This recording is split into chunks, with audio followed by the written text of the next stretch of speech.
Well, Fort Worth, Texas residents expressed outrage last night after a police officer shot and killed Atatiana Jefferson inside her own home. Jefferson's 8-year-old nephew said that he and his aunt were playing video games inside her house around 2:30 a.m. That's when they heard noises outside the house. Officers responded to a call from a neighbor that Jefferson's door was open. Jefferson's nephew said that she took her handgun and pointed it toward the window before she was shot.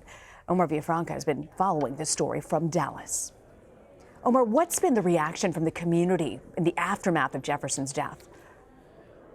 Well, Rena, we saw a little bit of it last night. First, let me give you a scene setter here. We're here at a church that's really in this neighborhood, and Rev Kib Tatum and several pastors are still here. They're talking to the media. They've basically been saying that they no longer trust the Fort Worth Police Department. They don't think Fort Worth Police Department follows their own protocols, and they're asking for federal investigators to come in and look at the police department because they feel even though the officer, Aaron Dean, has been charged with murder, they don't think that this is going to change the way the Fort Worth police the area at all, and they're still not confident that they're going to get a murder conviction. We'll have to see, of course, what happens as the court plays out. Last night, there was a Fort Worth City Council meeting, and it was packed, and it did get a little heated. Let me give you a little taste about what some people were saying when they went up to the podium.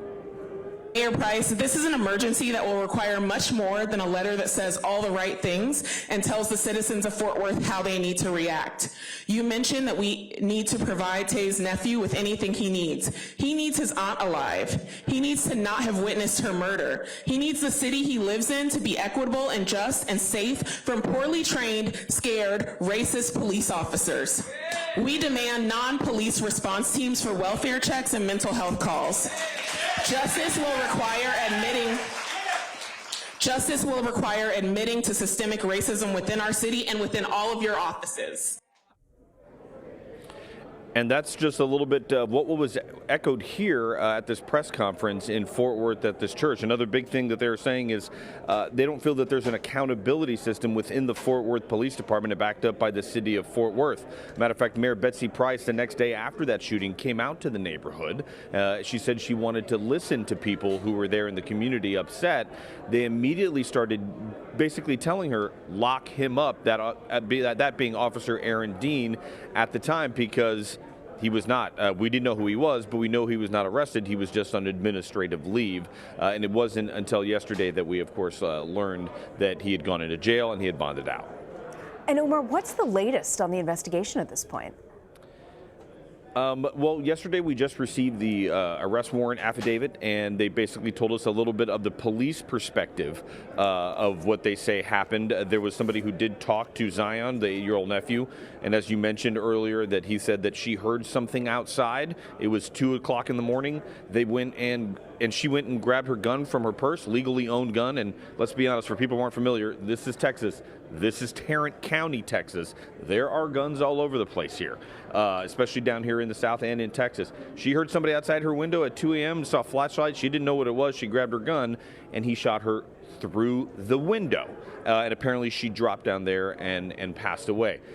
So people are also questioning that narrative. Why was he not following protocol? The call came into a non-emergency line as a open door. The man who called was saying, I'm a little concerned about them. The doors are open. It's 2 a.m.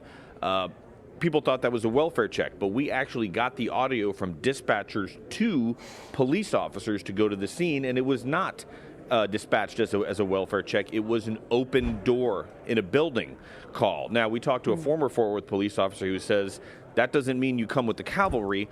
She was telling us that she said common sense would have been you go up to the open door, you announce yourself, hey, Fort Worth Police, everybody okay inside?